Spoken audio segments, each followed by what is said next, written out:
dipersembahkan oleh Selamat datang kembali di Investor Daily Roundtable, dan ini adalah rangkaian acara Road to Investor Daily Summit 2024. Kita akan membahas isu-isu strategis dan mendalam seputar ekonomi Indonesia, ekonomi global, potensi serta tantangan yang dihadapi bersama narasumber-narasumber yang sangat kompeten di bidangnya. Hari ini kita akan berdiskusi dan mengulas lebih dalam terkait Undang-Undang Cipta Kerja atau UU CK, motor penggerak ekonomi Indonesia. Telah hadir di Investor Daily Roundtable 2024, Bapak Khatib Basri, Wakil Ketua 2 Satgas Undang-Undang Cipta Kerja, dan Bapak Raden Pardede, Wakil Ketua 3 Satgas Undang-Undang Cipta Kerja. Sebelum kita memulai diskusi hari ini, kita simak tayangan berikut ini.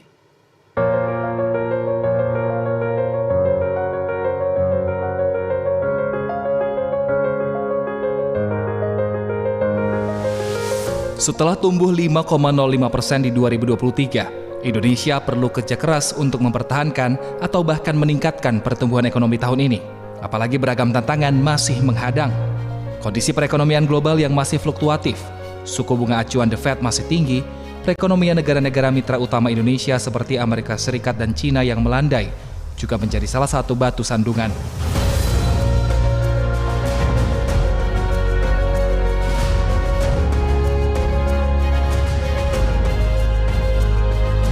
Di awal 2024 saja misalnya, surplus neraca perdagangan yang sudah berjalan sejak Mei 2020 angkanya semakin menyusut seiring dengan turunnya ekspor nasional. Sepanjang Januari hingga Februari 2024, ekspor Indonesia ke Cina turun 16,21%, ke Jepang turun 18,3%, dan ke ASEAN turun 18,9%.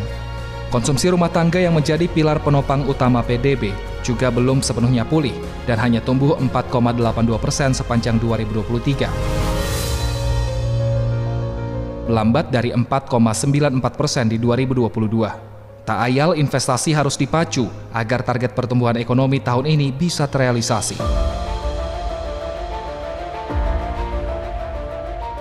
Sepanjang tahun lalu, realisasi investasi berhasil tumbuh 17,5% dan berhasil menyerap 1,8 juta tenaga kerja. Tentu perlu jurus jitu untuk semakin mendorong geliat penanaman modal ini. Apalagi target realisasi investasi kembali dinaikkan ke angka 1.650 triliun rupiah di tahun 2024. Undang-Undang Cipta Kerja kini menjadi salah satu harapan pemerintah sebagai ujung tombak membuat iklim usaha dan iklim investasi kian kondusif. Regulasi ini mengatur kebijakan strategis Cipta Kerja, mulai peningkatan ekosistem investasi dan kegiatan berusaha, ketenagakerjaan, hingga kemudahan, perlindungan, dan pemberdayaan koperasi dan UMKM. Aturan ini juga membuat langkah-langkah kemudahan berusaha, dukungan riset dan inovasi, pengadaan tanah, kawasan ekonomi, investasi pemerintah pusat, hingga pengenaan sanksi. Kementerian Investasi dan BKPM mencatat, sejak ada Undang-Undang Cipta Kerja, penerbitan nomor induk berusaha jadi semakin mudah. Lalu, bagaimana agar UU Ciptaker ini bisa maksimal menjadi motor mendorong pertumbuhan?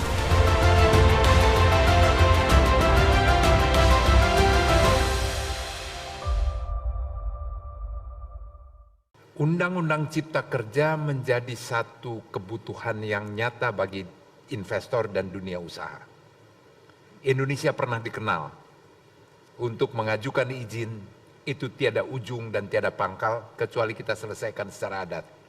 Itulah kalimat yang selalu ada dan berkembang. Pada waktu saya menjadi pengusaha, saya mengalami itu. Kemudian pada saat saya bertugas, dan salah satu perintah dari Bapak Presiden Jokowi, bagaimana kita membuka pasar, bagaimana menarik investasi, untuk mengejar pertumbuhan ekonomi. Karena pertumbuhan ekonomi tergantung, salah satunya adalah dari investasi. Setiap melakukan negosiasi, maka ini menjadi satu persoalan. Itu menjadi kendala utama. Di dalam negosiasi ada resistensi yang begitu kuat dari para investor. Sehingga kalau dulu investasi yang masuk itu tidak mencapai target, barangkali harus bisa dimengerti. Karena internal kita sendiri yang tidak bisa membuka diri untuk itu. Bapak Presiden Jokowi menyadari betul, yang kemudian lahirlah, digagaslah Undang-Undang Cipta Kerja yang dikenal sebagai Omnibus Law, menerabas semuanya, melakukan berbagai hal yang sangat dibutuhkan. Dan memang pada waktu yang lalu saya pun berjanji kepada negara-negara yang kami melakukan negosiasi bahwa seluruh perizinan akan disederhanakan. Kita menyambut dengan gembira, dunia usaha menyambut dengan gembira. Prestasi yang dicapai oleh pemerintah, oleh Menteri Investasi, Pak Bahlil, over target adalah karena lahirnya undang-undang ini. Nah, Ibu, Bapak, dan Saudara sekalian, dua pakar ekonomi, Pak Hatip Basri dan Pak Raden Pardede, yang menggodok dan melahirkan Undang-Undang Cipta Kerja. Bukan yang ada di depan dan tanda tangan, tetapi yang di belakangnya mempersiapkan semua itu. Dan sangat tepat karena kedua beliau ini dengan latar belakang sebagai ekonom terkemuka, mengajar, karena kalau sudah mengajar bertanggung jawab atas apa yang disampaikannya. Selain kedua beliau ini juga begitu banyak pengalamannya, baik di swasta maupun di BUMN. Kita jangan pertentangkan antara BUMN swasta. Jadi makanya saya rangkum dulu itu semuanya. Nah, ini hal yang sangat menarik karena kedua beliau ini sebagai bidan, sebagai penyusun, sebagai satgas yang membidani ini, melihat dari kacamata ekonomi, melihat dari kacamata kepentingan ekonomi nasional dan bangsa ini. Sudah pada tempatnya lah kita bertanya kepada beliau, kemudian kita juga ingin mendengar penjelasan-penjelasan lebih rinci, dan tentu ada hal yang positif dan hal yang negatif. Mari kita lihat dan nanti juga kita akan dengarkan, kita akan buka diskusi ini untuk Ibu, Bapak, dan Saudara sekalian. Kalau tadi diperkenalkan dulu Pak Hatip Basri, sekarang giliran saya mempersilahkan dulu Pak Raden Pardede untuk menjelaskan secara garis besar, Pak, ini apa ini Undang-Undang Cipta Kerja ini? Karena dari tadi kita sampaikan ya, itu memang kebutuhan. Dan benarkah itu semua sudah merangkum, Pak? Berbagai hal yang menjadi persoalan ini dan bagaimana ceritanya di dalam itu, Pak? Itu barangkali Bapak bisa sampaikan. Silakan Pak Raden. Terima kasih Pak Enggar. Bapak-bapak dan Ibu sekalian, jadi memang latar belakang dari Undang-Undang Cipta Kerja ini yang kita sebutkan dengan Omnibus Law itu sangat benar apa yang dikatakan oleh Pak Enggar tadi. Mungkin Bapak Ibu masih ingat waktu di awal pemerintahan Bapak Presiden Jokowi, di mana waktu itu kita mengeluarkan paket-paket ekonomi. Jadi sampai 16 paket ekonomi, tiap seminggu, tiap sekali 2 minggu tuh ada paket ekonomi. Dan ternyata paket ekonomi itu ujungnya boleh dikatakan tidak terlampau berjalan dengan mulus, tidak berjalan dengan baik. Karena ternyata pada saat kita mengeluarkan satu paket ekonomi yang satu, kemudian yang kedua, ketiga bertentangan satu dengan lainnya. Dan peraturannya sangat rumit. Nah, disitulah awal muasalnya akhirnya kita memutuskan bahwa kita harus membuat Omnibus Law ini. Supaya sekaligus, jadi kalau ada paket ekonomi mestinya dia akan berjalan secara terintegrasi, terkonsolidasi semua. Akhirnya kita membuat Omnibus Law ini yang artinya sampai 74 undang-undang itu harus dilakukan harmonisasi jadinya dan dibuatlah Omnibus Law ini. Yang tujuan utamanya adalah supaya lebih mudah semuanya, lebih sederhana dan lebih pasti, ya. Jadi dan lebih cepat. Jadi jangan dibalik-balik ya. Kalau bisa dipermudah, kalau bisa dipersulit, kenapa dipermudah? Ini. Jadi ini tujuannya adalah memang dalam hal itu. Yang intinya adalah bahwa ini dalam rangka, makanya disebutkan Undang-Undang Cipta Kerja. Ini adalah kita harapkan dia akan menarik investasi, dari investasi itu yang harapan kita juga adalah menciptakan lapangan kerja. Itu intinya sebetulnya. Jadi bagaimana supaya lebih mudah, lebih sederhana, ya, lebih cepat dan lebih pasti. Dengan begitu Maka tadi paket yang kita sebutkan 16 itu harapan kita kalau kita juga terus melakukan reformasi atau transformasi ekonomi, ini akan lebih cepat. Maka dibentuklah tim jadinya, dan mungkin hanya Indonesia yang membuat undang-undang yang demikian besar, yang mau melakukan reform yang besar pada saat COVID. Ingat, ini pada saat COVID. Dunia lagi memikirkan COVID, kita memikirkan COVID juga. Tetapi pada saat yang sama, kita waktu itu membuat undang-undang ini. Dan alhamdulillah ini semuanya bisa dilewati dengan segala keterbatasan dan kesulitannya. Akhirnya ini menjadi undang-undang. Dan kemudian menjadi perpu juga, karena kemudian ada yang kontroversi dan di lapangan tentu tidak akan semua yang langsung mendukung ini. Tapi intinya bahwa sekarang undang-undang ini mestinya sudah mulai operasional. Dan kita harapkan seperti tadi sudah kita lihat juga dampaknya, kita mulai melihat ada positif. Tapi harus kita akui juga bahwa ini tidak bisa selesai begitu saja. Masih harus terus dilakukan perbaikan-perbaikan, dan konsistensi untuk melakukan monitoring, evaluasi menurut saya harus dilanjutkan supaya benar-benar nanti tuntas dan hasilnya tadi seperti yang diharapkan dunia usaha, ini akan benar-benar akhirnya bisa memberikan kepastian, kemudian investasi naik dan benar-benar bisa menciptakan lapangan kerja. Mungkin itu sebagai penutup. Terima kasih Pak Raden. Tadi sudah diberikan gambaran mengenai arah, target, dan berbagai kesulitan secara garis besar. Pak Khatib, dampaknya sebenarnya sudah bisa terukur atau dipersiapkan tidak pada waktu penyusunan ini? Bahwa dengan ini, maka diperkirakan itu akan berkontribusi pada pertumbuhan ekonomi, lapangan kerja, dan berbagai konsekuensi yang lainnya. Karena seperti yang tadi juga Pak Raden Pardede sampaikan, ini undang-undang cipta kerja, dia menciptakan kerja. Konsekuensi logis dari masuknya investasi dan pengembangannya. Dan berbagai gambaran-gambaran lain dari kacamata seorang ekonom juga. Kami persilakan Pak. Terima kasih Pak Enggar. Mungkin saya mulai dari sebuah adagium yang saya tidak suka ini, tetapi ini ada di dalam realitas hidup kita. Banyak orang yang mengatakan bahwa di Indonesia ini uang nggak jadi masalah, tapi masalah jadi uang. Ya. Jadi dan itu adalah fakta Pak. Tadi Pak Enggar menyampaikan ya bahwa kita punya challenge, punya tantangan di mana pertumbuhan ekonomi kita itu 5% itu relatif baik compare to many countries in the world ya. Tetapi kita juga harus melihat bahwa kita seharusnya bisa tumbuh dan harus tumbuh di atas 6% menurut saya. 6-7%. Tadi pada waktu pembukaan kita mendengar bagaimana bahwa ekspor mulai mengalami penurunan dari Cina, dari Jepang, konsumsi juga relatif stagnan di bawah 5%. Jadi harus ada terobosan. Dan kuncinya itu adalah di dalam investasi. Tetapi ada challenge di sini tadi Pak Raden menyampaikan. Kenapa investasi itu sulit di sini Pak? Ini sebetulnya nggak ada sesuatu yang baru di sini ya.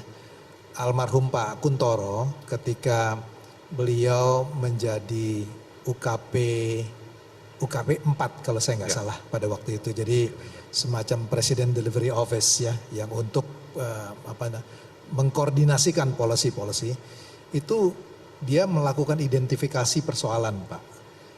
Ini Pak Enggar pernah di pemerintahan, kalau isunya ada di departemennya, kementeriannya Pak Enggar bisa selesaikan segera. Karena itu adalah Permendak atau itu PMK, Peraturan Menteri Keuangan, itu at any time bisa dirubah. Kalau sudah mulai antara dua kementerian, ini mulai agak sulit. Karena harus duduk sama-sama, di situ butuh Menko.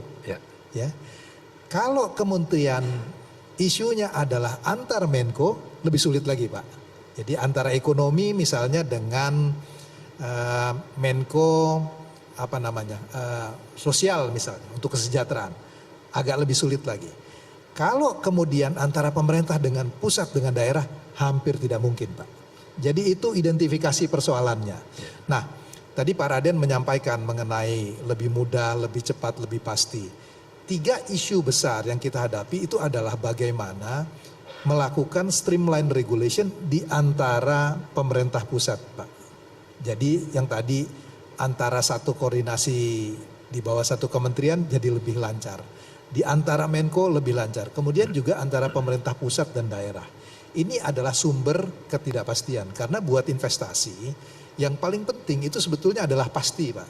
Kalau costly, selama pasti itu nggak apa-apa. Saya bukan bilang dibikin aja harganya mahal. Tetapi orang bisnis itu akan berpikir berapa costnya, dia internalize, selama benefitnya lebih besar dibanding cost, dia akan go untuk investasi.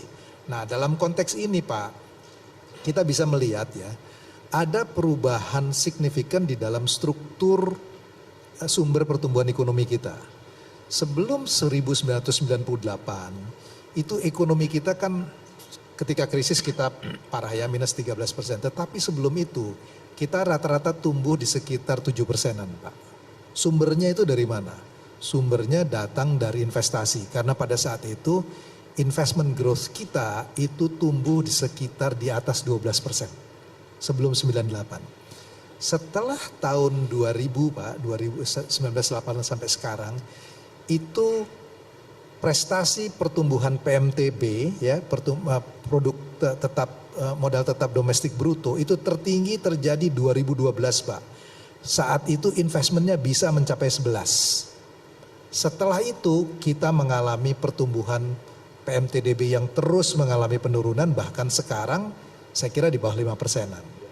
Jadi inilah yang kemudian kita harus revive, mengembalikan model pertumbuhan ekonomi, bukan sistemnya, tetapi model pertumbuhan ekonomi yang didorong oleh investasi seperti yang pernah kita punya pada waktu 1998. Jadi kalau tadi pertanyaan Pak Enggar adalah seberapa besar dampaknya, saya akan kasih contoh. Kalau misalnya investasi ini bisa berjalan, Pak, saya tidak akan surprise bahwa pertumbuhan kita bisa di atas 6 sampai dengan 7%. Dan ini adalah sesuatu yang kita harus peroleh. Kenapa? 2050 Indonesia akan masuk era di mana penduduknya menjadi tua.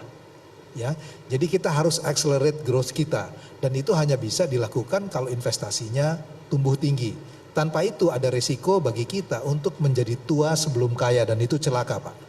Ya, jadi karena itu saya katakan kalau kita bisa mengembalikan tadi dengan omnibus itu, walaupun ini belum sempurna, saya kok percaya bahwa pertumbuhan kita bisa 6 sampai dengan 7%.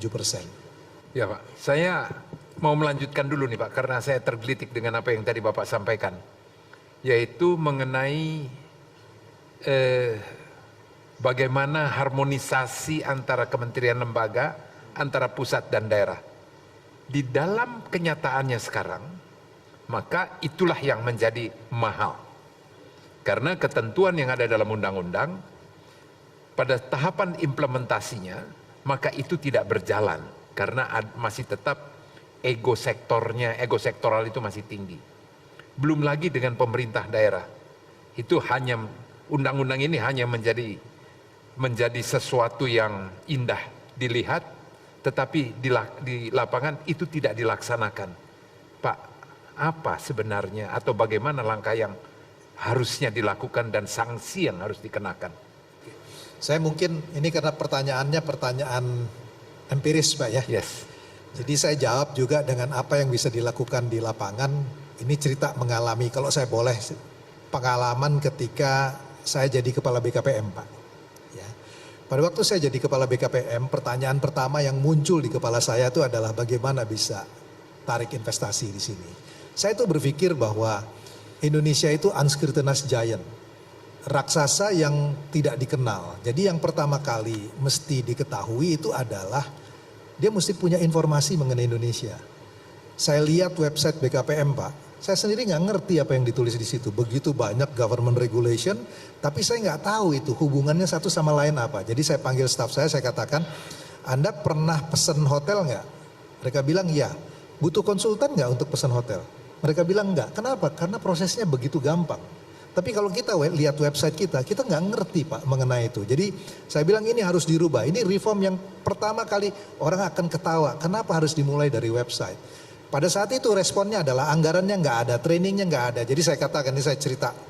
Saya bilang pergi ke AFC, cek sama AFC website terbaik untuk investment board apa? Jawabannya Costa Rica. Saya bilang mulai dari sekarang rubah nama Costa Rica jadi Indonesia, rubah angkanya, strukturnya sama Pak. Itu bisa dilakukan tanpa perlu kebutuhan sidang kabinet, tanpa perlu merubah undang-undang. Jadi apa yang dilakukan di dalam segera. Kemudian yang kedua, kalau orang udah tahu informasi, dia kan butuh konsultasi. Saya coba telepon kantor saya, nggak ada yang ngangkat telepon Pak. Orang itu nggak perlu naruh KTP di semua tempat. Sekali ID-nya ada di semua tempat kan bisa. Kita nggak perlu lagi diminta untuk KTP. Salah satu alasan kita menjadi religius itu karena kita berhubungan dengan pemerintah. Jadi nggak ada yang bisa dilakukan kecuali berdoa.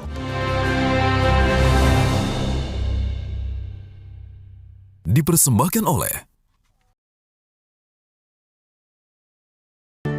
UMKM merupakan tulang punggung perekonomian Indonesia. Sebanyak 99,99% dari total pelaku usaha di Indonesia adalah UMKM. UMKM menyerap 97% tenaga kerja dan menyumbang 60% dari PDB nasional. Undang-Undang Cipta Kerja berfokus pada memudahkan UMKM untuk memulai bisnis. Ayo, ikuti kuis cari berkah. Caranya mudah. Follow akun BTV ID Official di Instagram, lalu scan QR Code yang ada di layar TV Anda. Jangan lupa untuk jawab pertanyaan. Kumpulkan poin dari menjawab pertanyaan untuk bisa menjadi pemenang. Pengumuman pemenang dilakukan di tanggal 29 Maret dan 5 April. Raih hadiah jutaan rupiah. Ingat, syarat dan ketentuan berlaku ya. Info lebih lanjut, cek Instagram BTV ID Official. Bersiaplah untuk menjadi pemenang. UMKM merupakan tulang punggung perekonomian Indonesia. Sebanyak 99,99% dari total pelaku usaha di Indonesia adalah UMKM. UMKM menyerap 97% tenaga kerja dan menyumbang 60% dari PDB nasional. Undang-Undang Cipta Kerja berfokus pada memudahkan UMKM untuk memulai bisnis.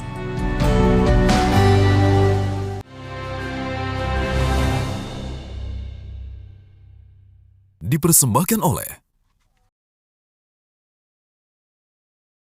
Pada saat itu responnya adalah anggarannya nggak ada, trainingnya nggak ada. Jadi saya katakan, ini saya cerita. Saya bilang pergi ke AFC, cek sama AFC website terbaik untuk investment board apa? Jawabannya Costa Rica.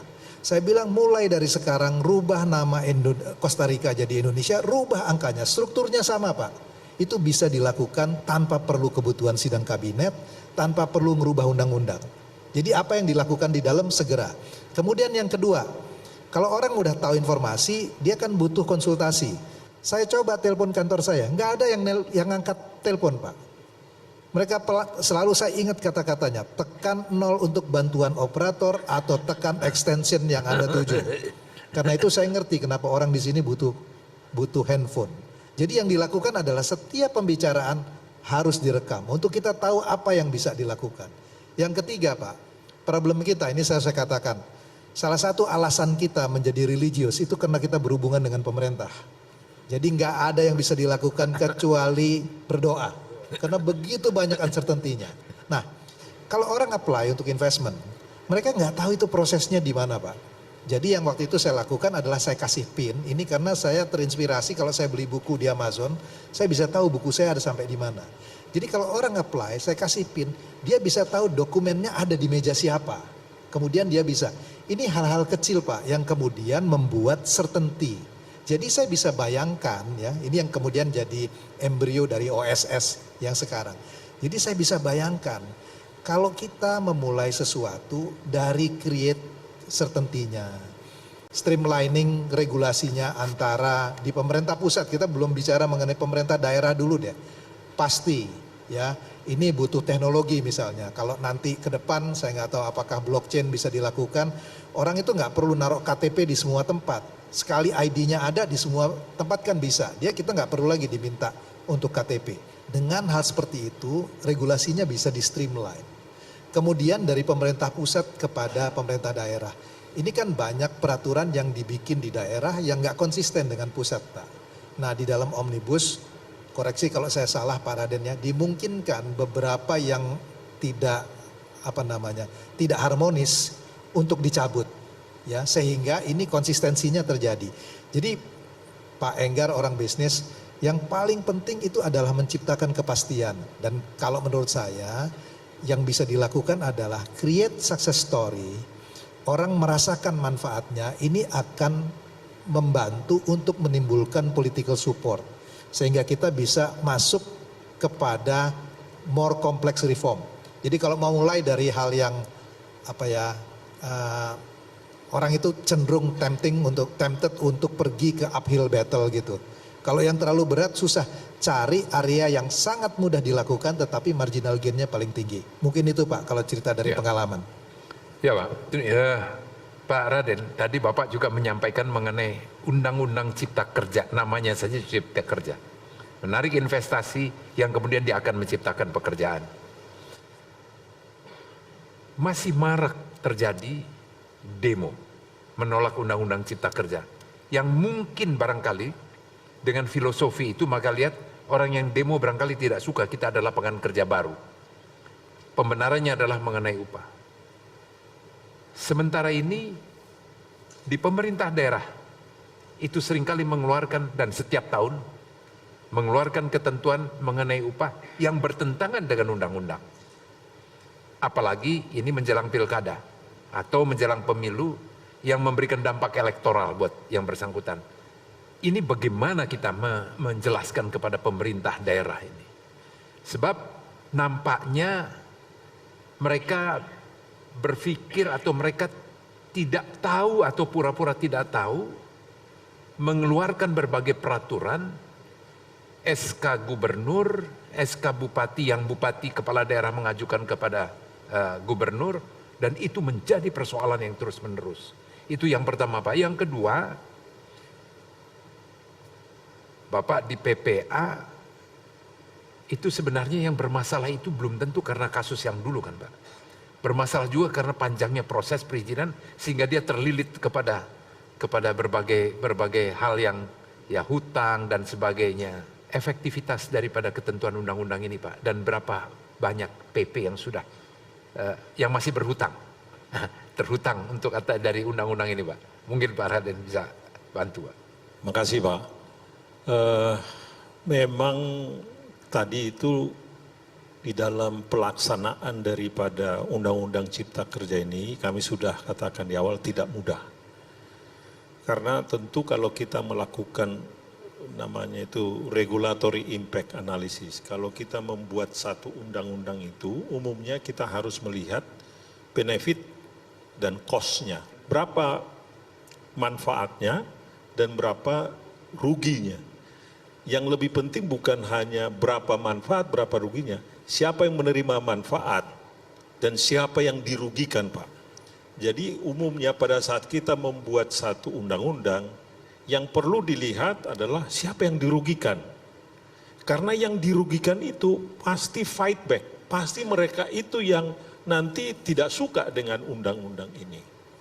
Nah, dan itu sebetulnya berlaku tadi yang Bapak sebutkan mengenai apakah itu buruh atau pekerja, ataupun tadi para birokrat, ataupun tadi para pimpinan daerah.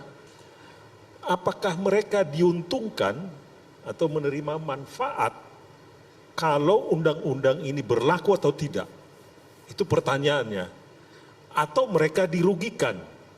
Begitu mereka sebetulnya dirugikan, contohnya undang-undang ini kan kita sebutkan tadi, akan lebih mudah, ya, disederhanakan, bahkan tidak perlu bertemu. Yang sebelumnya kita harus melapor ke meja 1, meja 2, meja 3, oleh undang-undang ini tidak perlu lagi. Jadi yang dulunya orang yang menungguin meja tadi itu adalah pihak yang dirugikan. Mereka-mereka itu tentu akan fight back. Karena berdasarkan tadi yang saya katakan regulatory impact analysis itu, mereka adalah pihak yang dirugikan. bahwa tadi Bapak sudah katakan bahwa dunia usaha masyarakat mendapatkan manfaat, itu lain persoalan, tapi mereka dirugikan. Nah, itu satu.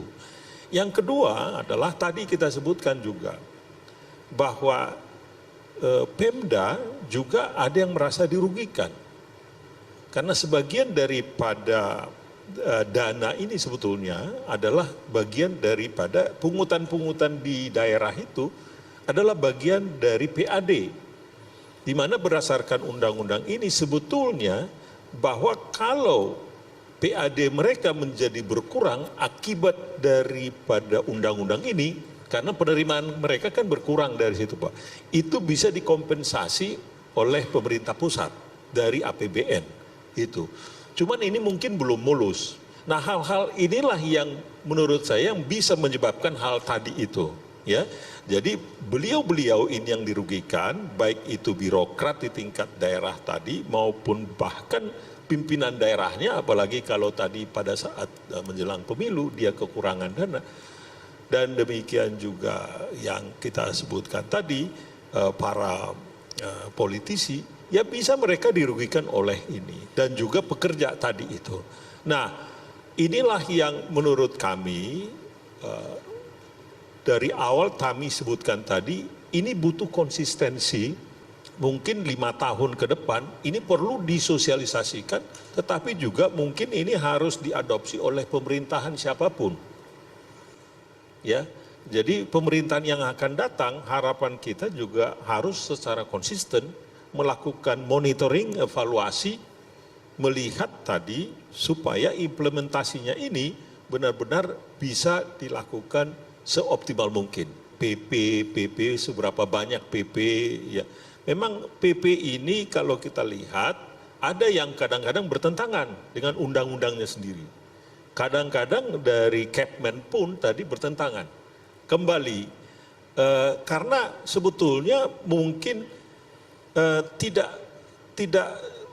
bisa dipahami bahwa yang tadi bisa saja yang orang-orang tertentu, bukan secara kementerian sebetulnya ini mungkin, tapi orang-orang tertentu yang dirugikan tadi tentu tidak ingin undang-undang ini berhasil sepenuhnya. Karena mereka yang dirugikan tadi. Itu tadi. Jadi pada saat pembuatan undang-undang ini, ya mereka itu fight back di situ. Nah, disinilah kami harapkan sebetulnya teman-teman dari Seknek, teman-teman dari Humkab ya, yang melakukan harmonisasi ini supaya tetap setia terhadap jiwa daripada undang-undang ini. Jadi pada saat adapun pihak-pihak tadi yang dirugikan di kementerian atau di daerah ini, itu harus tetap menurut saya dilihat. Jangan sampai mereka-mereka ini justru membuat undang-undang ini menjadi tidak baik, tidak terimplementasi dengan baik. Nah, disitulah menurut kami berbagi tugas. Ada yang monitor, evaluasi, tapi pada saat ada pengajuan dari Kepmen atau Perpres atau PP, maka menurut saya jiwa dari undang-undang ini harus tetap dijaga oleh baik itu Seknek maupun oleh Kemenhumkam, supaya tadi dia tetap satu jiwa dari atas sampai ke bawah. Itulah yang menurut saya yang bisa memungkinkan undang-undang ini bisa berhasil ya. Dan terus dievaluasi mungkin 5 sampai 10 tahun yang akan datang siapapun pemimpinnya menurut saya ini harus terus dilakukan. Karena itu adalah merubah gaya hidup, berubah pelayanan dan merubah pelayanan ini yang sudah biasanya kultur kita kalau bisa lebih lambat atau kita lebih susah itu lebih baik, itu merubah itu kan 180 derajat. Jadi mungkin tidak bisa langsung 180 derajat dari 90 derajat ke 120 baru 100. Itulah yang dibutuhkan waktu dan dibutuhkan konsistensi dari pemimpin-pemimpin kita di masa depan untuk terus menjalankan ini. Jadi harus maju terus ini. Kita bersyukur Pak bahwa pemerintah yang baru disahkan oleh KPU ini adalah berkomitmen untuk melanjutkan Pak, tidak merubah. Jadi kita percaya bahwa ini akan berlanjut, kita berharap dan kita bertitip. Tapi sekarang Pak, sebenarnya kan jangankan itu, permen saja ada harmonisasi di Kumham dan di Seknek. Gitu ya. Tetapi saya tidak tahu, mungkin nanti pada saatnya dari Kumham yang hadir bisa menjelaskan, pada waktu ada permen yang jelas bertentangan dengan undang-undang, kenapa bisa lolos dari harmonisasi? Jangan sampai Bapak memaksa saya untuk memberi contoh. Karena nampak sekali dan itu menjadi keluhan dari investor. Dan itu nyata sekali bertentangan. Nah, apakah Pak Raden mereka yang atau peraturan yang berada di bawahnya secara hierarki ketentuan itu sulit memang untuk kita bilang saya mau mengacu kepada yang lebih tinggi, karena yang menentukan tetap juga orang yang harus disowani Pak, didatengin. Ya kita ini masyarakat yang berbudaya untuk akrab, jadi mereka kalau tidak datang barangkali itu yang masih ada kehilangan, bukan yang lain-lain lah dulu Pak. Nah ini jadi sekali lagi kita mengharap Pak, ada nggak time frame-nya kapan selesai Pak di seluruh PP-nya ini Pak, yang kemudian disosialisasikan lagi atau digodok lagi, ini ini sesuai nggak, ada yang bertentangan atau tidak? Ada rencana itu di Satgas? PP-nya sudah selesai semua. Sudah selesai tapi semua. ada yang direvisi kembali. Nah. Karena tadi direvisi tadi itu justru karena kita mendengarkan keluhan-keluhan tadi Pak. Jadi contohnya itu saya katakan neraca komoditas. Itu akhirnya direvisi kembali. Ada juga PP nomor 5. Ini kaitannya dengan risk-based RBA itu. Online, jadi kita kalau mau mendaftar itu lewat online semua dengan risk-based approach itu sekarang direvisi lagi. Jadi kita menyadari bahwa membuat PP itu waktu itu terburu-buru. Ingat membuat undang-undang kan waktu itu ditargetkan bahwa dalam tempo beberapa bulan harus selesai PP. PP-nya begitu banyak dan lebih dari 50 itu PP-nya. Dan terpaksa memang direvisi kembali. Menurut kami persoalan revisi itu nggak apa-apa, asalkan kembali ke jiwanya, jiwa daripada undang-undang itu, spiritnya itu penting, itu diteruskan. Dan menurut kami memang PP, Permen tadi atau Perpres itu atau Catman itu mestinya satu jiwa. Nah ini yang kita harapkan tadi, yang seperti yang Pak Enggar katakan, ya tugas, kita harus berbagi tugas ini. Kami memang dari awal ikut membantu membidani ini, ya. Tetapi kemudian untuk melihat satu persatu demi satu konsistensi antara PP dengan PP1, PP lainnya kemudian dengan Perpres tadi itu kita harapkan adalah sebagian tugas daripada teman-teman di Kemenhumkam atau Seknek tadi. Namun demikian, kalaupun ada keluhan daripada dunia usaha dan kita lihat kasusnya demikian fatal, kalau itu dilanjutkan, mestinya PP pun bisa dirubah Pak. Ya. Itu dia, itu intinya Pak. Pak Hatip, ada dua pertanyaan Pak. Pak, tadi kita berbicara mengenai investasi, kesannya kan yang besar-besar aja Pak. Ini menyentuh nggak untuk UMKM Pak? Itu yang pertama. Yang kedua adalah, ini yang besar. Bapak banyak diundang ke berbagai negara dan saya juga ingin dapatkan masukan apa respons dari market dan juga dari dari para ekonom yang ada di berbagai negara-negara yang masih sementara kita anggap maju walaupun hutangnya lebih besar dari kita Pak. Silakan. Setiap kali kita datang ke pemerintah, apapun pertanyaannya jawabannya hilirisasi. Ada juga pihak-pihak yang dirugikan dari hilirisasi ini. Ya, ini yang kemudian fight back termasuk dari negara-negara lain.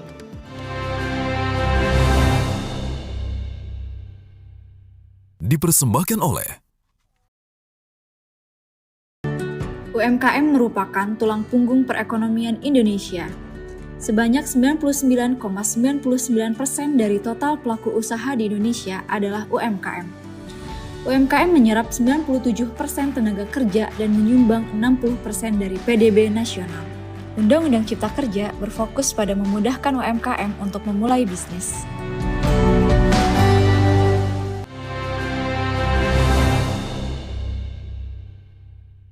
dipersembahkan oleh tadi kita berbicara mengenai investasi, kesannya kan yang besar-besar aja Pak. Ini menyentuh nggak untuk UMKM Pak? Itu yang pertama. Yang kedua adalah, ini yang besar. Bapak banyak diundang ke berbagai negara, dan saya juga ingin dapatkan masukan apa respons dari market dan juga dari dari para ekonom yang ada di berbagai negara-negara yang masih sementara kita anggap maju walaupun hutangnya lebih besar dari kita Pak. Silakan. Saya coba jawab satu-satu Pak Enggar ya. Yang pertama itu adalah untuk yang kecil, UMKM. Mungkin pertanyaannya jadi begini Pak. Kenapa sih orang itu cenderung memilih masuk ke sektor informal Pak? Karena kalau dia masuk sektor formal, hidupnya lebih sulit Pak. Ya, jadi saya kasih contoh misalnya, perusahaan-perusahaan yang besar itu dengan kerumitan yang tadi Pak Raden sampaikan, Pak Enggar sampaikan, somehow mereka bisa afford untuk membiayai itu Pak. Tapi kalau yang kecil, dia nggak punya kapasitas tuh untuk membiayai high cost ekonominya. Jadi yang dia lakukan adalah akhirnya dia memilih untuk tidak terregister menjadi informal. Ini yang menjelaskan kenapa di dalam struktur industri kita itu ada yang namanya hollow middle. Jadi yang atas ada besar, tengahnya kosong Pak. Ada yang di bawah kecil sekali. Nah ini orang, nah sekarang dengan yang dilakukan dengan Omnibus di mana proses itu menjadi lebih mudah. Jadi kayak seperti untuk UMKM ya, itu praktis perizinannya hampir nggak ada Pak. Kalau saya boleh sampaikan, sangat sederhana, simple sekali kalau misalnya dalam. Jadi kalau saya mesti katakan ya, sebetulnya yang paling diuntungkan dengan Omnibus ini yang segera berjalan itu adalah UMKM Pak.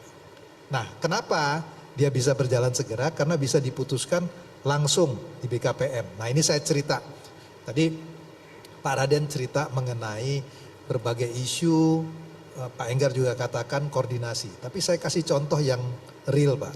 Dan Pak Enggar pasti pengalaman ini ketika menjadi menteri dulu.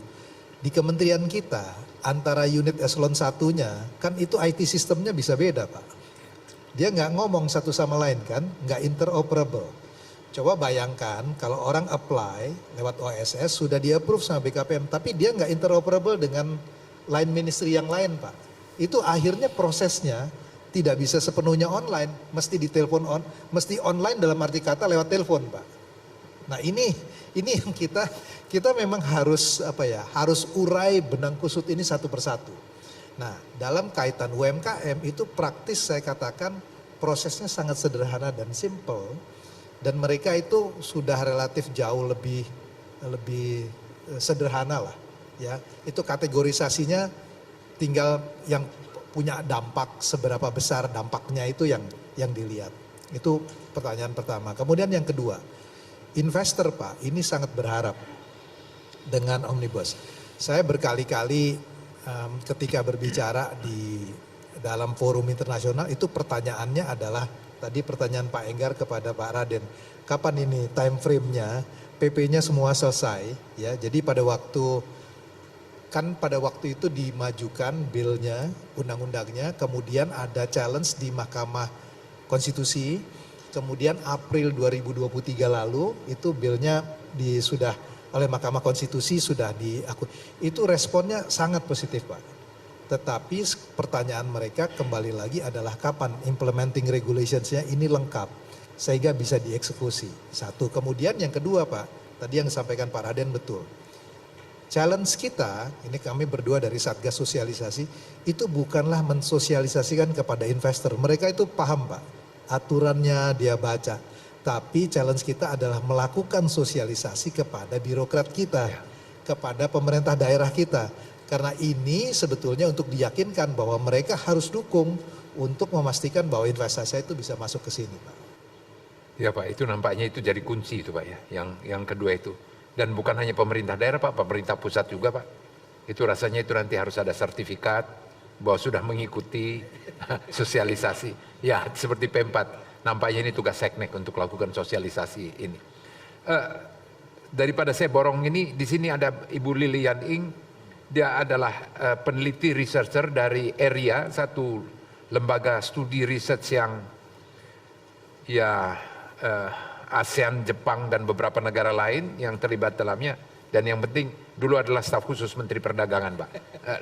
Barangkali ada hal yang bisa disampaikan, di-challenge barangkali oleh Bu Lili, silakan. Saya Lilian Ing, peneliti Indonesia.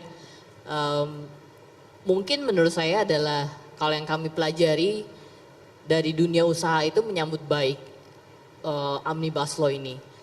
Tapi pertanyaannya sekarang adalah setiap kali apa sih sebetulnya kebijakan pemerintah ke depannya? Setiap kali kita datang ke pemerintah, apapun pertanyaannya jawabannya hilirisasi.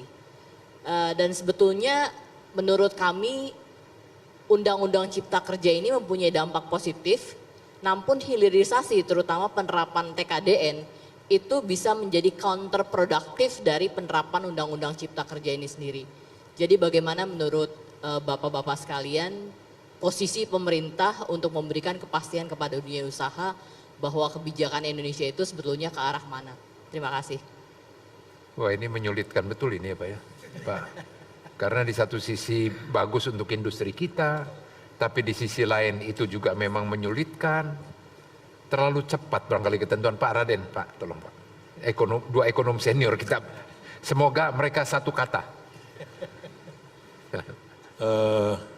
Jadi tadi kita sudah sepakat bahwa Undang-Undang Cipta Kerja ini adalah mempermudah, mempercepat, memberikan kepastian. Nah, dalam konteks hilirisasi sekarang sebetulnya diambil ke situ saja lagi. Bagaimana program hilirisasi itu bisa dipermudah, dipercepat, dan juga diberikan kepastian.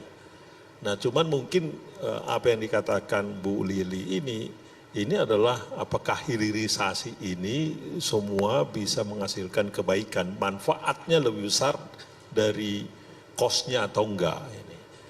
Ya, memang kalau kita lihat, ya kita dengar, ya, tentu tidak semua mendapatkan manfaat dari sini. Ada juga pihak-pihak yang dirugikan dari hilirisasi ini. Ya, ini yang kemudian fight back termasuk dari negara-negara lain. Artinya dia tidak mengadres satu program atau industrial policy kebijakan industri yang dibuat oleh pemerintah. Dia secara keseluruhan dia boleh katakan memfasilitasi kebijakan secara keseluruhan. Dia tidak mengadres hilirisasi. Jadi kalaupun ada masalah kaitannya dengan hilirisasi, itu mungkin tidak harus diadres dengan Undang-Undang Cipta Kerja. Yang perlu juga mungkin buat ibu dan bapak sekalian kita harus pahami. Jangan kita melihat seakan-akan Undang-Undang Cipta Kerja ini adalah seperti undang-undang untuk semuanya. Ya, dia tidak akan membahas bagaimana pendidikan, tidak membahas kesehatan. Ya, jadi kita harus juga melihat Undang-Undang Cipta Kerja ini akan menciptakan lingkungan bisnis yang lebih baik, harapannya begitu. Kalau Pak Dede selalu menyatakan supaya efisiensi itu lebih membaik, termasuk yang kita selalu kaitkan dengan ICOR ya. Harapannya adalah bahwa incremental capital to output ratio-nya itu akan turun karena tadi kita bisa lebih efisien dan juga lebih efektif. Nah, itu sebetulnya intinya. Nah, khusus untuk hilirisasi kembali mungkin harus dijawab dengan kebijakan yang lain. Nah, itu. Jadi tidak bisa semata-mata oleh undang-undang ini, maka persoalan hilirisasi yang kita sebutkan tadi yang mungkin ada pihak-pihak yang dirugikan, itu bisa diselesaikan dengan undang-undang ini. Mungkin harus dengan kebijakan yang lain. Ya, baik Pak. Saya coba mempertentangkan ini, apakah Pak Hatip ini karena berbagai perjanjian perdagangan kita sudah agak kontradiktif. Itu barangkali salah satu hal yang karena pelaku di dalam menyusun dan melakukan negosiasi perjanjian itu adalah Bu Lili. Jadi dia ingat betul mengenai berbagai hal ketentuannya. Misalnya apakah perlu tidak dengan preferential margin untuk produk dalam negeri sebagai awal, tapi harus ada periodenya dan sebagainya. Nah, mungkin Pak Hatip bisa membantu untuk menjawab itu kegalauan dari Bu Lili ini. Ini Bu Lili pertanyaannya sulit sekali. Seperti Pak Enggar, saya pernah di pemerintahan and I'm humble by the political reality. Jadi kita tidak hidup di dalam dunia yang kalau di sekolahan itu kita sebutnya sebagai first best world, di mana semuanya ideal. Kita hidup di dalam satu dunia di mana public policy itu di-range karena berbagai stakeholders itu harus aligning interest gitu. Jadi karena interestnya berbeda, ini Pak Enggar punya pengalaman yang jauh lebih baik, misalnya ketika Pak Enggar harus jaga harga beras itu tidak boleh terlalu mahal tapi juga tidak boleh terlalu murah. Ya, jadi dalam konteks ini kompleksitas di dalam policy yang sangat berbeda dengan apa yang kita pelajari di dalam textbook. Nah, saya bisa melihat mengenai merit dari argumen TKDN. Dalam hal arti kata bahwa dia ingin dilakukan misalnya untuk mengencourage sampai degree tertentu kemampuan atau kapasitas dari yang ada. Saya kasih contoh, Bu Lili mungkin ingat satu studi mengenai di industri manufaktur kita yang awalnya itu kita dianggap hopeless sebenarnya. Itu adalah motorcycle, sepeda motor. Sepeda motor itu adalah salah satu contoh industri yang cukup berhasil sebetulnya. Karena mulainya dari import kemudian dicoba dibangun ya. Otomotif juga begitu. Kalau kita lihat sekarang saya nggak mau sebut mobilnya tapi sudah ada produk yang bisa kita jual ke Jepang. Tetapi yang saya ingin katakan adalah kebijakan ini sangat industri spesifik. Tidak semua sektor itu kemudian kita bisa berlakukan across the board. Karena tergantung dari kapasitasnya. Kalau kita punya areal di mana TKDN-nya dimungkinkan, maka kebijakan ini bisa tepat. Hilirisasi, kalau kita bicara, saya boleh sebut misalnya nikel, Pak Enggar, kita 60% dari supplier global. Mau nggak mau itu kita adalah price setter. Kita bisa menentukan harganya karena mau tidak mau dunia itu harus bargain dengan kita. Tapi kalau ada produk lain di mana negara lebih dominan, kita lakukan hilirisasi, yang terjadi adalah orang pergi ke negara itu. Ya, begitu juga dengan TKDN. Kalau kapasitas domestiknya tidak terpenuhi tapi peraturannya harus dijalankan, yang terjadi adalah kemudian tertunda seperti beberapa produk berkaitan dengan climate misalnya. Ya, karena teknologinya kita belum punya secara kemampuan untuk melakukan itu, tetapi peraturannya sudah ada, yang terjadi adalah barang dari luar tidak bisa masuk, dari dalam juga tidak bisa produksi, akibatnya stuck. Nah, dalam konteks ini mungkin saya harus mengatakan bahwa ini kita harus lihat secara gradual di dalam prosesnya. Mana yang kita bisa lakukan, mana yang belum mungkin dilakukan. Nah, ini kembali kepada pertanyaan Pak Enggar sebetulnya.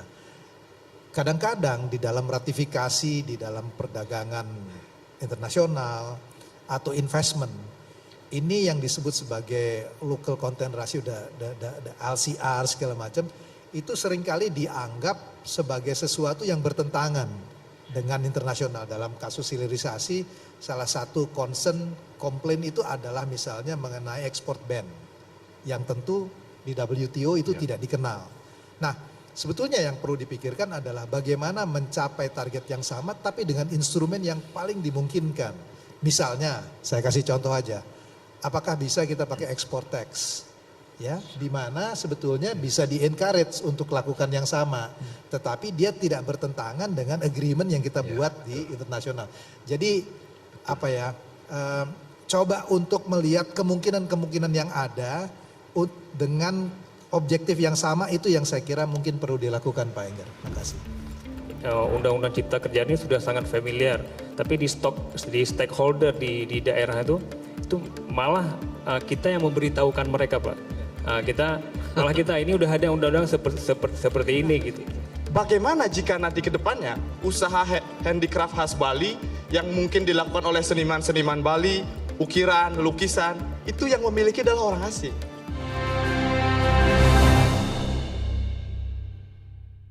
Dipersembahkan oleh UMKM merupakan tulang punggung perekonomian Indonesia. Sebanyak 99,99% dari total pelaku usaha di Indonesia adalah UMKM. UMKM menyerap 97% tenaga kerja dan menyumbang 60% dari PDB nasional. Undang-Undang Cipta Kerja berfokus pada memudahkan UMKM untuk memulai bisnis.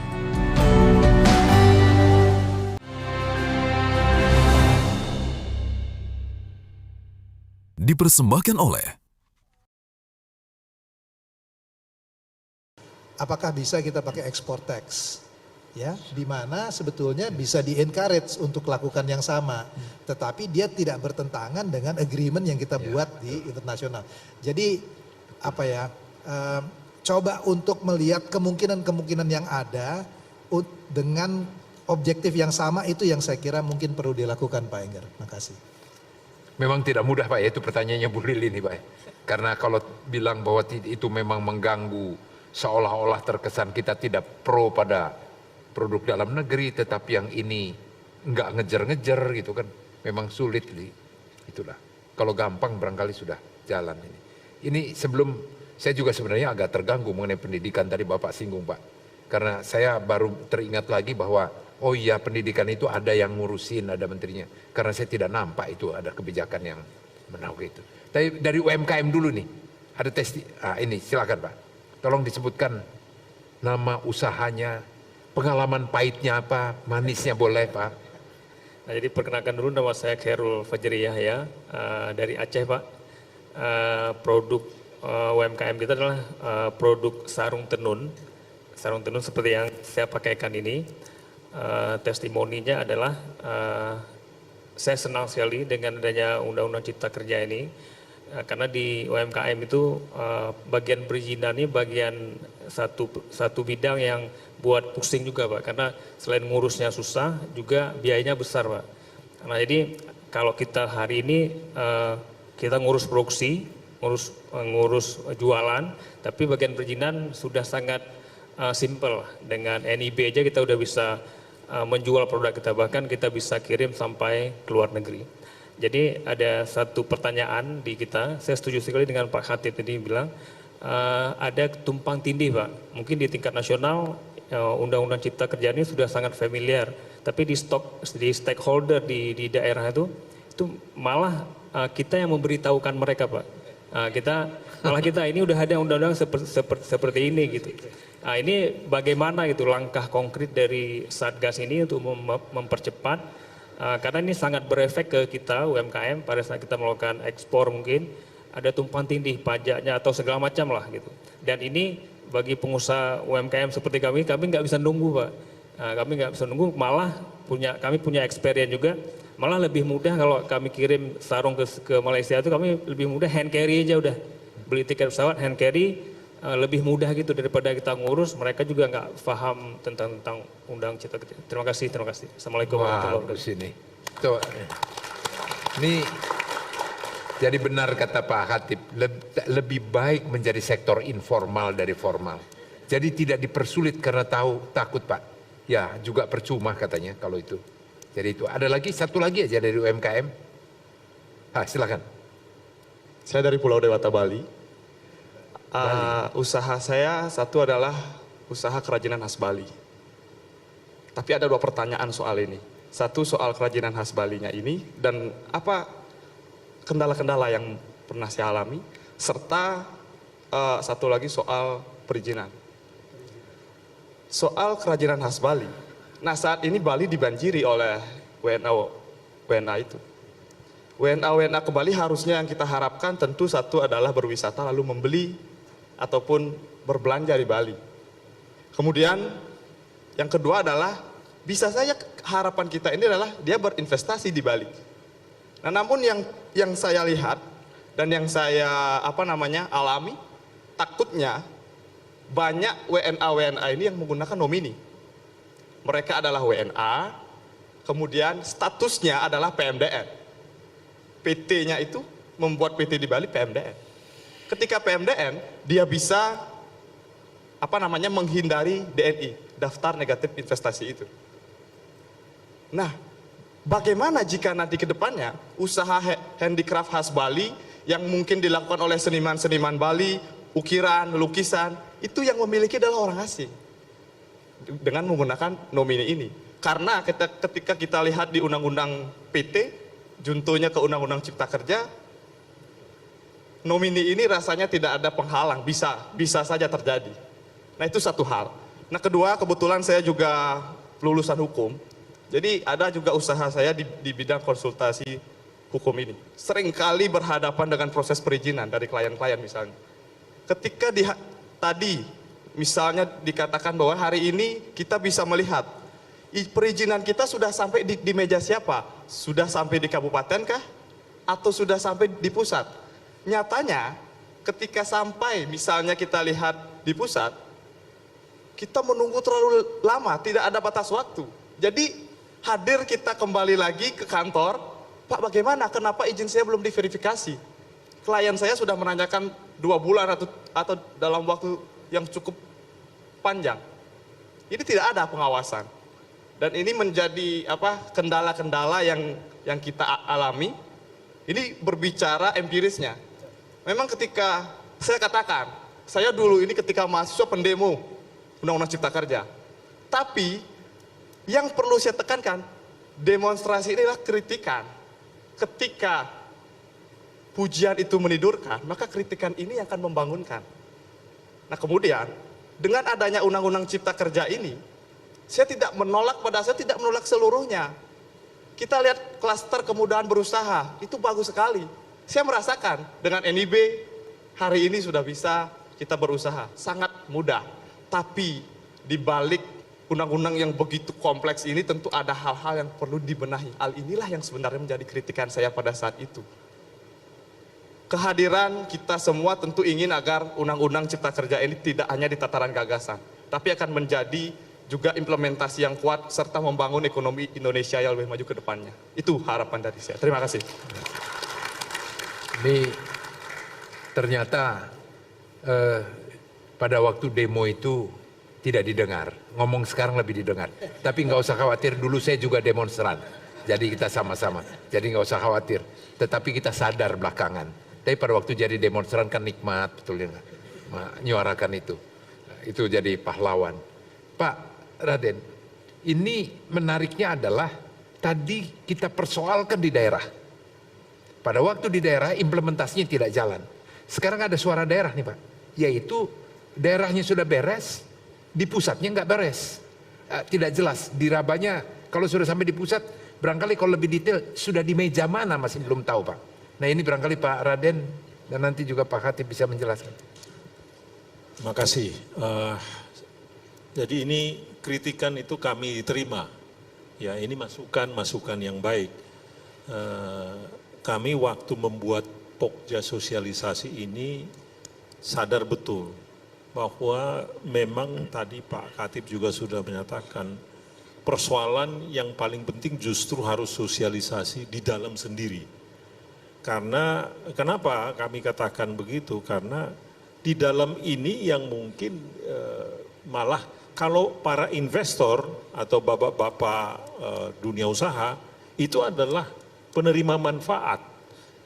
Yang menerima manfaat tentu akan mencari dengan, mungkin bapak-bapak sudah membaca undang-undangnya atau PP-nya atau permennya. Tetapi kalau buat birokrat tadi itu nggak ada insentif buat dia membaca itu kan. Nah itu dia, jadi memang benar sosialisasi ini ke dalam yang paling penting. Jadi ini masukan, saya pikir ini kami sangat berterima kasih dengan masukan ini termasuk kepada Satgas Sosialisasi. Ini kami akan buatkan namanya ada Pokja evaluasi dan juga tadi apa yang dikatakan oleh Bapak dari Aceh ini, kita mungkin akan melakukan sosialisasi, kita akan targetkan saja, saya akan mintakan dari Satgas Sosialisasi untuk pergi ke Aceh Pak. Untuk kita melakukan sosialisasi ke teman-teman di sana. Artinya supaya pihak Pemda ya tadi semua diikutkan di sana kalau yang di Aceh. Yang tingkat pusat juga seperti itu. Kita jadi berpikir keras sekarang. Tadi Pak Khatib sudah memberikan contoh bagaimana di meja mana dia berhentinya. Apakah tadi apakah di pusat, apakah di kementerian yang mana. Kita akan coba buatkan sistemnya. Ini tadi seperti halnya sistem yang dikatakan Pak Khatib tadi, ada meja 1 di meja 5, di mana dia berhentinya. Kita akan coba melihat ini kembali masukan buat kita supaya kita tahu siapa yang kita ukur kinerjanya tidak baik. Jadi itu juga menjadi ukuran yang baik Pak, yang semua harus transparan nanti bahwa persoalan misalkan perizinan mengenai industri ini itu berhentinya di meja ini.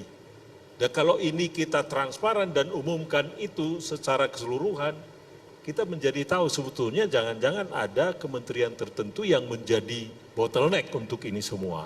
Ini masukan, kita akan nanti catat ini oleh tim kita dari tim evaluasi, monitoring dan evaluasi, dan ini kita akan coba laksanakan Pak di tim sosialisasi ini. Ya Pak, masih. Pak Khatib ada tambahan Pak?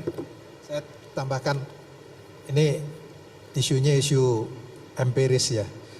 Jadi memang seperti yang disampaikan Pak Raden ya, saya kira ini online tracking kita perlu buat, apalagi setelah mendengar pengalaman dari Bapak ya. Dan itu juga SOP-nya Pak. Jadi harus ada bahwa ini pada waktu pengalaman BKPM lalu itu SOP-nya bahwa izin itu harus selesai di dalam misalnya 3 kali 24 jam. Jadi kalau dia ada di meja tertentu lebih dari sekian, bisa kemudian email untuk kasih tahu itu yang dilakukan sehingga feedbacknya itu muncul. Itu satu. Kemudian yang kedua begini, ini dari Satgas Sosialisasi itu melakukan juga sosialisasi di daerah. Nah salah satu yang kita inginkan itu sebetulnya ini terus terang saja Pak Enggar, kelemahan kita yang pernah di pemerintahan itu kalau bikin peraturan kita nggak coba itu bisa jalan atau enggak Pak. Karena kita buatnya itu di atas kertas gitu. Ya saya kasih contoh nih, ini pengalaman real karena saya ngurusin investment dulu ya. Saya buat form yang harus diisi oleh investor. Kemudian saya lakukan pada waktu itu saya minta untuk dilakukan FGD. Saya ingat staf saya tuh bilang buat apa form aja dibuat FGD. Saya bilang kita coba bisa nggak di dalam 15 menit orang isi form itu. Nah ini ada yang menarik Pak Enggar. Ternyata ada salah satu, jadi diwakili konsultannya tuh lawyer, dia bilang klien saya itu produknya cair dengan padat, sementara kolomnya cuma satu, saya harus tulis liter atau kilogram. Ini kan persoalan sederhana, tapi kalau di dalam komputernya hanya satu kolom, dia nggak bisa laporkan kan. Jadi hal-hal seperti ini yang harus disimulasikan. Jadi kalau tim sosialisasi ke daerah harus dicoba dengan aturan ini bisa jalan nggak disimulasikan. Di mana stucknya, kemudian itu nanti di-revise. Dengan cara ini jadi seperti yang Bapak sampaikan tadi itu sangat berguna karena feedback itu sangat berguna terutama untuk regulator yang duduknya di belakang meja ketika kita membuat aturan kita nggak membayangkan lapangannya seperti apa gitu. Itu mungkin Pak Enggar. Yang banyak berhasil dan muncul dibawa keluar, itu yang sering muncul produknya dari Jogja dengan Bali. Kita juga harus melihat mengenai UMKM ini tidak hanya semata-mata dari soal pembiayaannya. Tetapi apakah market access-nya ada, pendampingannya ada, apakah dia bisa bagian dari ekosistem atau yang disebut sebagai closed loop.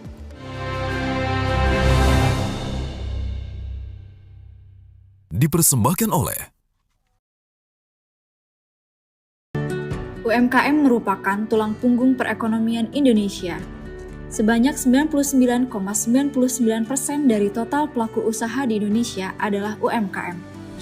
UMKM menyerap 97% tenaga kerja dan menyumbang 60% dari PDB nasional. Undang-Undang Cipta Kerja berfokus pada memudahkan UMKM untuk memulai bisnis.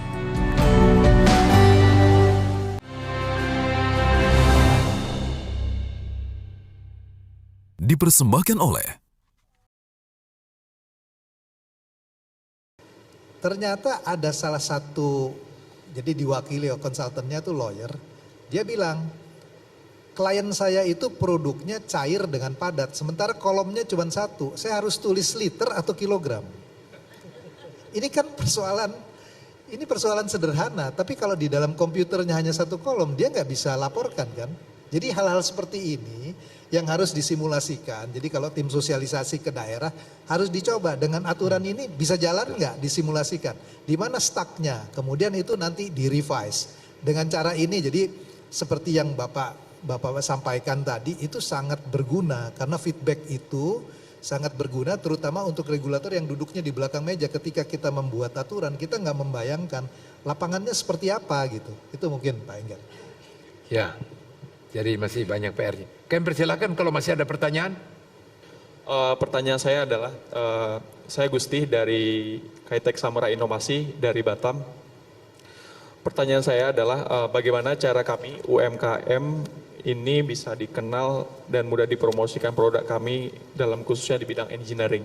Kebetulan kami di bidang engineering industrial, itu terutama customer-nya banyak di customer perusahaan.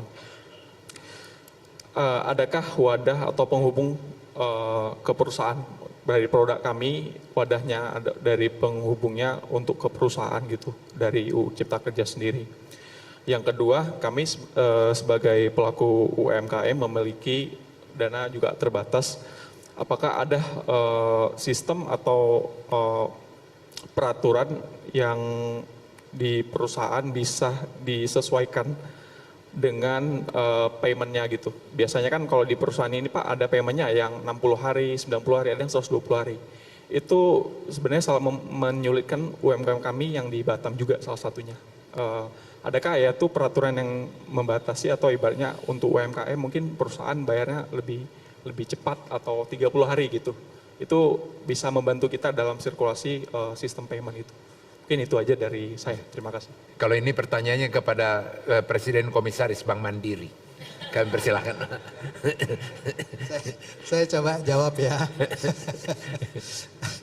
Itu ya, saya mulai dari yang terakhir dulu ya. Apakah bisa dibuat aturannya?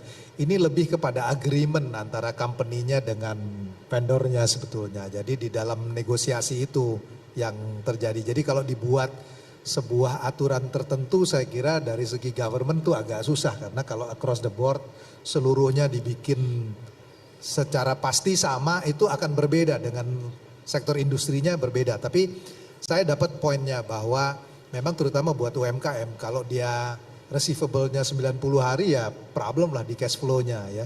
Jadi ini memang yang harus dinegosiasi. Ini juga terjadi misalnya kalau kita kirim produk ke toko grosir atau apa itu di mana pembayarannya agak belakangan itu kan agak repot. Tapi kalau secara regulasi saya kira agak sulit Pak karena ini mungkin harus dibicarakan antara P2P agreement-nya seperti apa. Nah, saya mau jawab juga yang pertama tadi Pak. Ini ada satu yang menarik dari studi yang dilakukan oleh Henry Sandi, ada orang Belanda. Dia melakukan studi yang menarik, dia bilang bahwa handicraft, kerajinan, itu yang banyak berhasil dan muncul dibawa keluar. Ini saya bukan bilang bahwa Aceh nggak berhasil ya, tapi ini secara umum. Itu yang sering muncul produknya dari Jogja dengan Bali. Dan di beberapa kasus UMKM yang dibuat pemerintah Pak Enggar, dikasih uangnya, umurnya sebesar program pemerintah itu. Begitu uangnya dicabut, berhenti dia. Nah tapi di kasus di Bali, di kasus di Jogja, itu jalan. Begitu juga dengan Jepara. Nah Henry Sandi kemudian dia lakukan penelitiannya untuk tahu apa sih. Yang menarik dalam kasus di Jepara itu ada orang asing demerit with the local Pak Enggar. Mereka punya market access keluar. Mereka punya desain. Jadi ini yang seperti tadi Bapak sampaikan. Soal kita itu bukan semata-mata hanya financing. Tetapi menurut saya di dalam UMKM itu mentoring menjadi sangat penting. Ya, bagaimana kemudian pendampingan. Ya, market access. Tadi Bapak dari Aceh misalnya. Itu bicara mengenai produknya mau dibawa keluar karena punya market access. Tapi kalau enggak itu mengalami kesulitan. Jadi saya kira ini juga satu hal yang penting walaupun ini tidak ada kaitan dengan omnibus ya. Kita juga harus melihat mengenai UMKM ini tidak hanya semata-mata dari soal pembiayaannya. Tetapi apakah market access-nya ada, pendampingannya ada, apakah dia bisa bagian dari ekosistem atau yang disebut sebagai closed loop. Kalau itu yang dilakukan mudah-mudahan itu bisa lebih baik performance-nya. Termasuk pendampingan misalnya untuk yang kecil sekali belajar mengenai buku. Karena banyak perusahaan itu yang bukunya nggak ada dan nggak tahu bagaimana mengelola buku itu gitu. Ini karena tadi disebut, saya nggak mau promosi mengenai bank, tapi itu yang kita lakukan sekarang Pak, supaya pendampingannya dia ngerti, dia belajar mengenai bukunya, dia belajar mengenai produknya, mungkin itu Pak Enggar. Ya, masih Pak. Ini tadi yang disampaikan di sini juga ada dari kantor Kementerian Koperasi dan UMKM, paling tidak sudah didengar ada keluhan ini. Jadi sebagai catatan, jadi tidak sia-sia. Walaupun tidak ada urusan dengan Omnibus Law, Undang-Undang Cipta Kerja, tapi itu bisa dicatat. Dan di sini juga ada dari bank tadi yang barangkali sudah bisa mencatat karena itu sudah ada petuah dari Preskom. Pak Adi Lukman, ada yang mau dipertanyakan Pak? Kesempatan yang bagus sekali. Saya kira Omnibus Law, Undang-Undang Ciptaker ini sebenarnya niatnya sangat bagus dan mulia. Tapi implementasinya tadi kita dengar juga masih banyak hambatan dan tidak sesuai. Kami sangat merasakan. Dan saya mungkin kesempatan yang sempit ini saya ingin mengingatkan bahwa sebenarnya ada Inpres 7 tahun 2017. Di mana di situ sangat jelas sekali bahwa segala keputusan yang bersifat strategis, bersifat nasional, bersifat intersektoral harus dilaporkan ke kantor Menko dan dibahas dan lain sebagainya. Itu diktum 1. Diktum 7 mengatakan harus ada RIA, Regulatory Impact Assessment. Itu diktum 7 dari Inpres tersebut. Tapi akhir-akhir ini Pak, banyak sekali peraturan-peraturan yang keluar tiba-tiba tanpa dikonsultasikan dengan stakeholder, tiba-tiba keluar. Dan yang paling ribut akhir-akhir ini adalah Permendak 36 dan Permendak 3 tahun 2024 ini. Ini sangat heboh sekali dan kami sangat merasakan dampaknya. Sekarang banyak flow bisnis yang stuck. Oleh sebab itu kami berharap Undang-Undang Cipta Kerja ini dikembalikan marwahnya untuk kebaikan dunia usaha dan Indonesia. Mungkin itu Pak Enggar. Terima kasih. Masih Pak, itu terkandung harapan Pak. Itu ada curhatnya, ada dunnya Pak, daftar unek-unek Pak. Pak, mungkin ada sedikit tanggapan barangkali Pak Raden. Ya, dengan Pak Adi Lukman ini sudah sering kita ketemu. Ya, seperti kami katakan tadi, kita akan jadi ada dari tim Satgas Cipta Kerja di sini. Kita akan catat itu dan kita akan nanti ini semua bahwa ini adalah masukan dari publik. Dan kemudian kita laporkan nanti bisa, sebetulnya Satgas ini sendiri melapor langsung ke Presiden Pak. Tapi pada saat yang sama kita juga bisa membuat tembusan ke menteri-menteri yang bersangkutan. Jadi contohnya tadi berkaitan dengan Impres tahun 2017, kemudian Permendak itu, ini kita angkat kembali sebagai contoh saja. Artinya mungkin juga ada peraturan-peraturan yang lain tidak terkoordinasi dengan baik ya, dan juga belum melakukan RIA. Nah, selalu dengan masukan yang seperti ini ya, dengan tentu nanti kita akan buat ini sebagai artinya pertemuan ini rekaman dari sini kita buat juga sebagai attachment untuk memperkuat bahwa ini adalah hasil masukan daripada stakeholders, masukan daripada dunia usaha, sehingga tentu akan mendapatkan perhatian yang lebih besar lagi dari pembuat kebijakan, termasuk tadi bagaimana apa yang disebutkan dengan implementasi dari Impres 2017 itu. Mungkin itu dari kami. Ya, baik. Ibu, Bapak, dan saudara sekalian, sudah cukup lama berlangsung diskusi ini. Banyak pertanyaan, banyak kekurangpuasan, tetapi juga kita harus akui secara jujur bahwa lahirnya Undang-Undang Cipta Kerja ini satu terobosan yang luar biasa. Hanya pada tahapan implementasinya yang memang menjadi masalah. Baik di antara kementerian lembaga maupun antara pusat dengan daerah. Ada beberapa hal sebenarnya di dalam ketentuan undang-undang itu selalu dicantumkan ketentuan yang berbagai peraturan yang bertentangan dengan undang-undang ini, maka ya tidak berlaku lagi. Tapi tetap saja urusan para pengusaha ini adalah urusan dengan daerah. Apakah itu perda, apakah itu permen, lebih takut kepada permen dan perda daripada kepada undang-undang. Karena yang membentuk permen itu juga, walaupun sudah diharmonisasi, tetapi tidak harmonis. Dan itulah yang terjadi. Nah, untuk itu, Pak, di dalam percakapan kita ini, maka satu hal yang pasti bahwa nampak undang-undang ini bagus. PP sudah selesai dengan beberapa catatan, ada yang direvisi. Yang masih kurang adalah sosialisasi di antara kementerian lembaga dan juga sampai kepada pemerintah daerah. Dan sekaligus kalau boleh kami ingin usulkan juga, pada saat sosialisasi di daerah melibatkan juga pengusaha. Sehingga dengan demikian seluruh aspirasi bisa tertampung dan kami tidak keberatan untuk kami juga memfasilitasi, karena biar mereka pengusaha berani Pak untuk menyampaikan, supaya kalau mereka sampai ada sesuatu yang dikenakan sanksi, kami melalui media bisa bersuara menyalurkan aspirasi ini bahwa mereka dijolimi. Nah, itu yang barangkali kita bisa membela masyarakat yang terjolimi. Tapi mari kita tidak berburuk sangka, apalagi di bulan suci Ramadan ini. Mereka tentu berniat baik, hanya perlu kadangkala masih disowani Pak. Tapi janganlah disowani dengan membawa sesuatu, karena itu dilarang. Jangan sampai ada OTT. Nah, kemudian banyak hal yang barangkali juga perlu di-clearkan Pak, di antara di Satgas untuk pada saat turun. Apa risikonya? Memang ketentuan bagi warga negara, kalau sudah ada undang-undang tidak dilaksanakan, maka dia bisa dituntut pidana. Tetapi pidana ini hanya berlaku untuk swasta, para pengusaha. Tetapi pidana kepada pemerintah, pada pejabat itu belum berlaku. Beranikah swasta untuk menuntut mereka pidana? Takut Pak, pendek dia umurnya.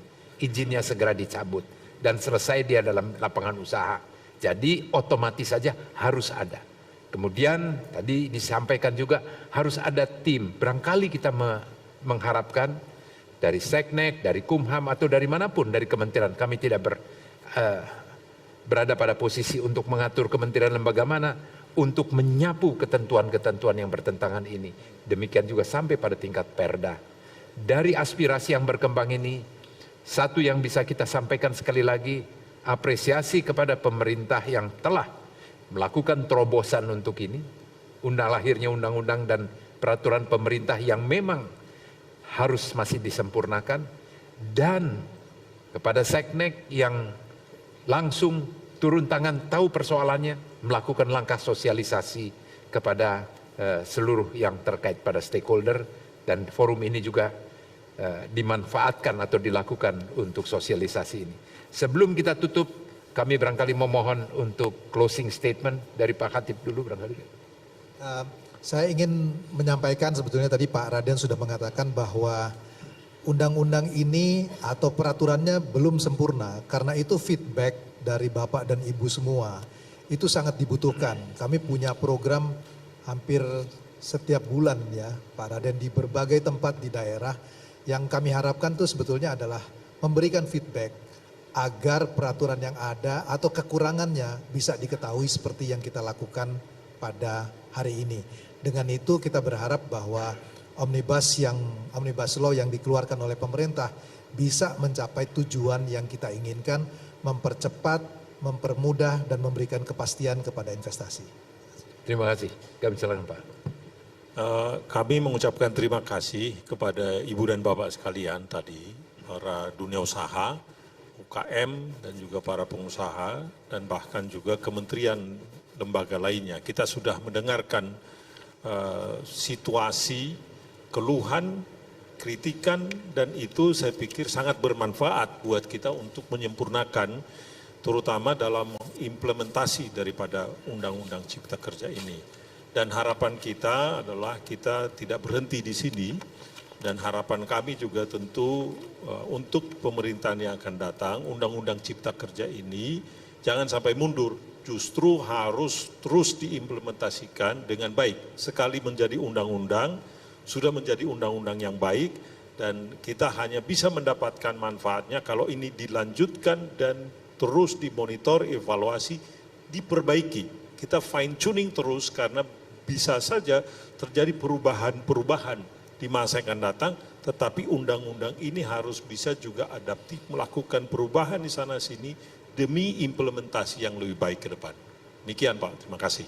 Terima kasih Ibu Bapak dan Saudara sekalian. Kita berikan aplaus kepada kedua narasumber ini yang telah memberikan pencerahan yang luar biasa dan berani untuk menjawab semua pertanyaan walaupun disampaikan dengan sangat santun dan dijawab pun dengan sangat santun. Ibu, Bapak, dan Saudara sekalian, kita akhiri pertemuan kita pada hari ini. Terima kasih.